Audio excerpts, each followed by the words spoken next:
Well, look what we got here. Is this a new iMac? Well, yes, it is. It's a 21-inch mid-2010 iMac, and this is what's next.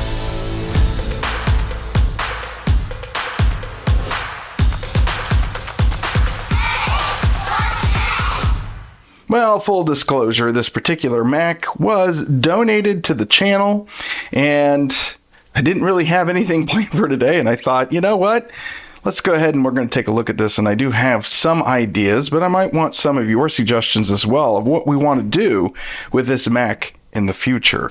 So this is a 21.5-inch mid-2010 iMac with the 3 gigahertz dual-core Intel Core i3 with the ATI Radeon HD 4670 video card. This does have 16 gigabytes of RAM. It is running open core, and it is running Sonoma 14.7, but not very well. It's pretty bad, actually. But one of the things that I thought we could do, if I go into my drawer of goodies, let's see here, we got a hard drive case. I don't know where my SSD went for this. I may have to go look for that. But I was thinking about maybe walking through in a future video and installing a SSD drive if it's not going to set me back by too much. But let's learn a little bit more about this particular Mac. Well, I have Mac Tracker. I've downloaded it, and I was kind of reviewing some of the specs of this particular unit. And you can see here that it was discontinued back in 2011. And it would have cost you $1,200 for that 3.06 gigahertz system. Currently, that is an Intel Core i3, and then the processor speed, we got that 64-bit architecture. Number of cores, just 2. And then its last software that it would support was Mac OS 10.13.6. But obviously, if we happen to go back over here, again, it is running Sonoma. And this is the one type of Mac, if you use 2 suction cups on the side, the screen, or at least the glass panel, is actually connected via magnets. So that would just, unlike some of the other iMacs where you have to kind of shred the sides and then take off the tape, this should be a little bit easier. So I was kind of going through the steps of getting into the system just to get the hard drive, and it looks like it's step 12 is when we can get to that.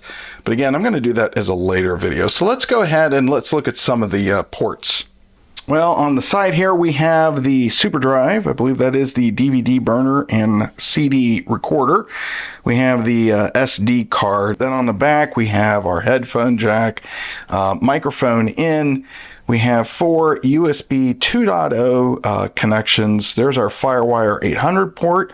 We do have a display port, so that's cool. I don't know what the specs are on that. I'll look that up in a second. And then there is our Ethernet. I'm assuming that is the 1 gigabit Ethernet port. All right, so that display port will support 2560 by 1600 pixels. So, all right, that's not bad. We may test that out. I do have currently one of the USB ports is already has the dongle on it. So, and these are also optical. So you can do optical audio out with that. And then at the top here, we have the big vent to let the air out. So again, the unique design, cool air comes up through the bottom and then is ejected out the top. And hey, super glossy. But anyways, we have the EyeSight camera is right there, and I believe that is just 720p. Now, while the iMac is still booting up, because it takes a while, what I wanted to do is just kind of look at the memory, and the 16 gigabytes is actually the most you can put into the system. It is the 204-pin PC3 10600 DDR3 memory, and I thought this was kind of cool. If I go and I select, by the way, this is Mac Tracker, the app. If I select this link, look at this. You know, Apple still has all their information online. There is the 21.5-inch 2010, and there's the information for the memory. And a special thank you goes out to a neighbor of mine who donated this iMac. Thank you very much. We got some fun stuff planned, but I want to hear from you all. What would you like to see? We're going to do the hard drive upgrade for sure. Is there something else that we should upgrade within here that I'm not aware of? Not sure if I want to do the processor. That may be a little bit too much work. But what about operating systems? How about if we go back and look at an older version of Mac OS? Or what if we tried Linux on this? Maybe make this a Plex server, I don't know, or a web server, who knows. But that's what I want to find out from you all. What would you like to see with this iMac from 2010? Anyways, so that is a look at this brand new computer to me. If you like what you saw today, if you can go ahead and give me a thumbs up. Don't forget to click the subscribe button if you would like to see us show up in your feed. And in the meantime, if you would like to watch another episode, I got one here and I'll have one here. And I'll see you again for another episode of Hey, What's Next?